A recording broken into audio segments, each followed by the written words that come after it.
Ano ang cheapest item sa Jollibee? Isa kaya sa tatlong to yung pinakamura? Dahil sasabihin lang natin sa drive-thru na basta na lang i-shoot sa bag yung ma-order natin. Kinakabahan ako magtanong Baka bigla akong kaltokan. Ano yung pinakamurang item na pwedeng bilhin sa menu? Mix and match. Yung single item na pinakamura. Oh, check. Saan ka babayaran? Dito na lang. Pwede pala yung ganun. Sige po. Thank you. So nakuha na natin ang cheapest item sa Jollibee na pwedeng bilhin na single item. Tingnan natin kung ano yung pinakamurang item na pwede nating bilhin dito sa Jollibee. Jollibee Chicken Gravy.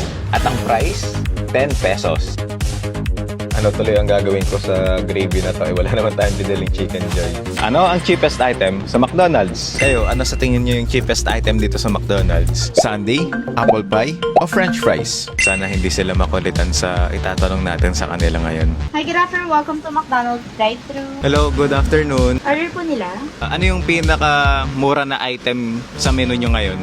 Bali sa po, 50 pesos po. Then yung po is 30 pesos po. Ayun, sige, isang... Okay. One order lang yun, sir. Tama po. one order lang. Okay na po yung order. Okay na. Next window for payment. Thank you. Tagal ko nang di nakaka-order nun Ano kaya ang itsura nun? Hello po. 50 pesos. Patap na lang po. At bago natin kunan yung cheapest item dito sa McDonald's, make sure to follow and subscribe sa page natin. At ang cheapest item ay... Thank you. At for 30 pesos, meron ka ng ice cream cone.